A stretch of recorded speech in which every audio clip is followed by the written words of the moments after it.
하나님은 홍해를 지난 이스라엘 사람을 수르광야로 인도하셨어. 구름 기둥과 불 기둥이 우리를 이끌었지. 이스라엘 백성들은 3일 내내 광야를 걸었지만 물을 구할 수 없었고 3일이나? 목말라서 어떻게 해? 이때부터 이스라엘 백성의 불평불만이 시작돼. 3일이나 물을 못 마셨어. 우린 다 죽을 거야. 이스라엘 백성은 마라에 도착했고 그곳에는 물이 있었어. 우와, 물이다! 하나님이 준비? 하지만 그 물은 써서 마실 수 없었지. 마라라고 불린 이유도 그 때문이었어. 우와, 물이 너무 써! 이게 뭐야? 못 마실 물이야.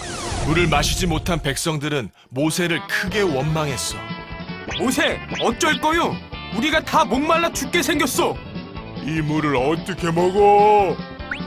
잠깐 기다려보시오. 아니, 이 사람들이 모세는 하나님께 기도했고 하나님은 나무를 보여주셨어. 모세는 나무를 물에 던졌지. 뭐야? 나무를 넣는다고 뭐가 달라지겠어? 나무를 넣은 물은 단물로 변했고 백성들은 기뻐했어.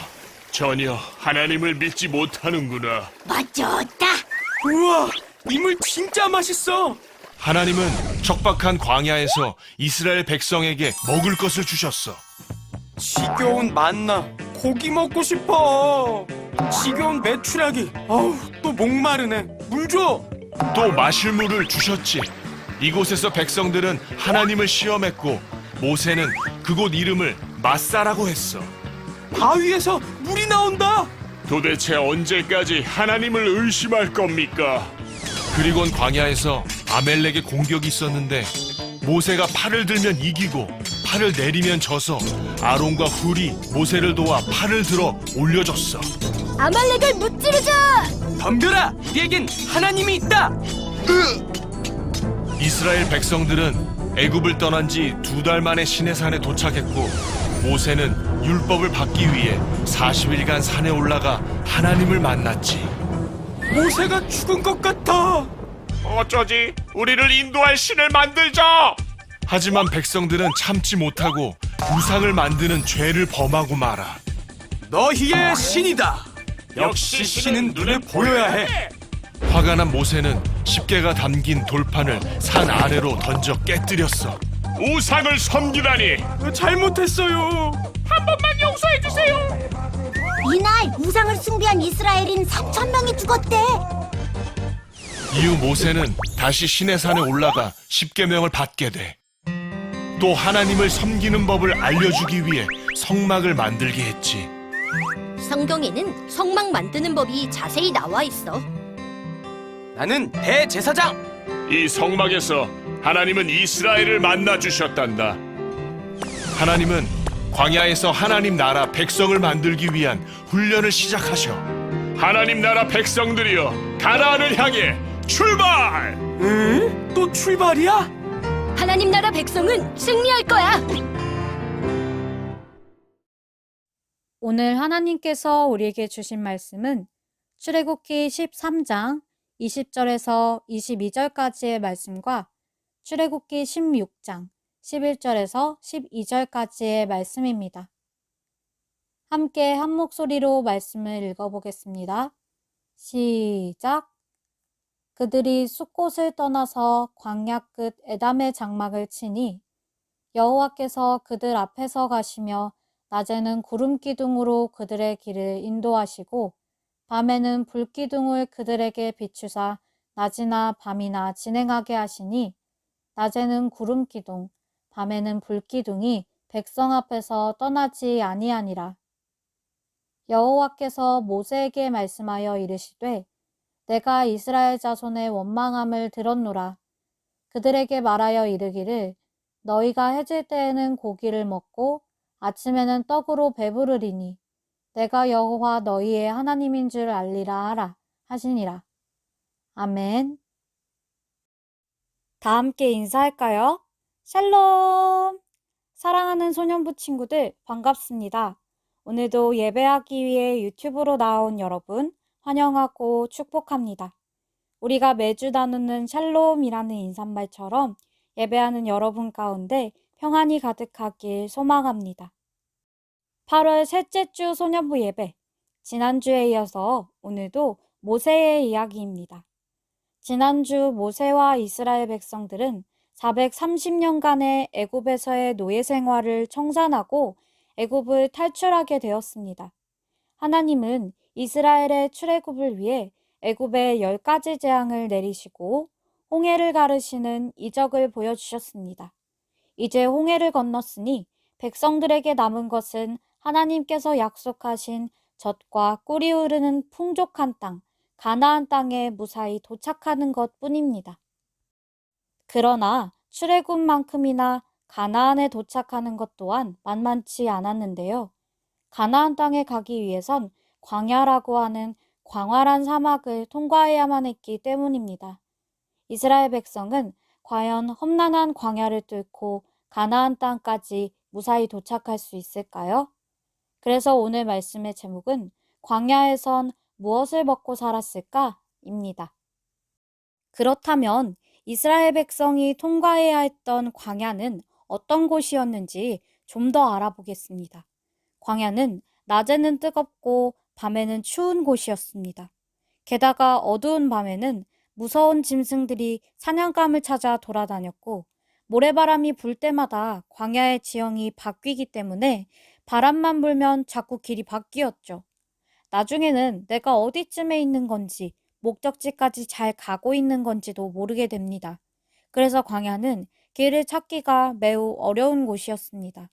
게다가 광야는 말 그대로 허허벌판에 아무것도 없는 사막이었기 때문에 마실 물과 먹을 음식을 구하기도 매우 어려웠습니다.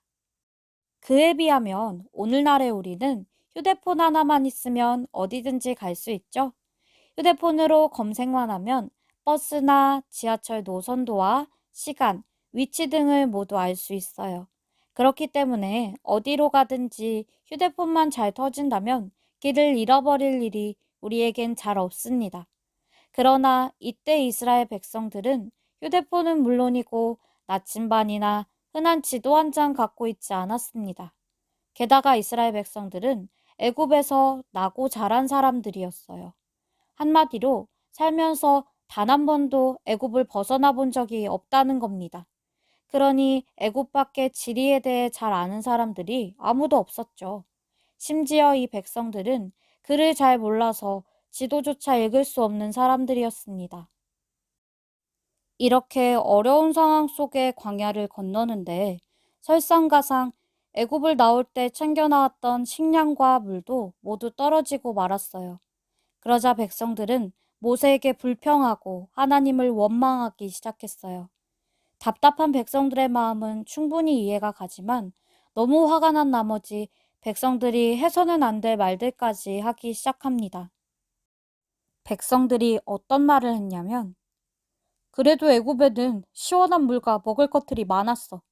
차라리 애굽에 그대로 있었더라면 지금처럼 굶주리고 목마르진 않았을 텐데. 이봐 모세, 대체 왜 우리를 데리고 나온 건가? 우리를 굶어 죽이려고 애굽에서 데리고 나온 건가? 백성들은 단순히 모세를 원망하는 것을 넘어서 백성들을 향한 하나님의 구원까지도 욕하고 있는 거예요. 애굽에서 매일 인간 이하의 취급을 받으면서 매를 맞으면서 고된 노동을 하던 때를 생각하지 못하고 이제는 왜 우리를 데리고 나왔느냐고 불평하고 있는 겁니다.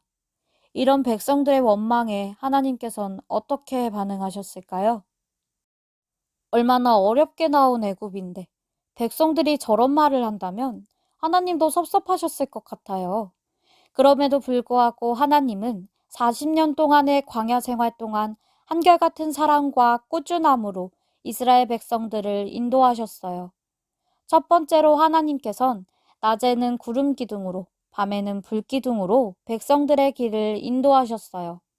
더 이상 길을 잃을 걱정 없이 하나님만 잘 따라가면 길을 잃지 않고 가고자 하는 목적지까지 갈 수 있었습니다. 더불어 낮에는 구름 기둥이 사막의 뜨거운 햇볕을 가려주었고 밤에도 환한 불기둥 덕분에 계속해서 나아갈 수 있었어요. 불기둥은 추위도 막아줄 뿐더러 밤의 짐승들로부터 지켜주었죠. 핸드폰보다 정확하고 유용한 하나님의 선물이었습니다.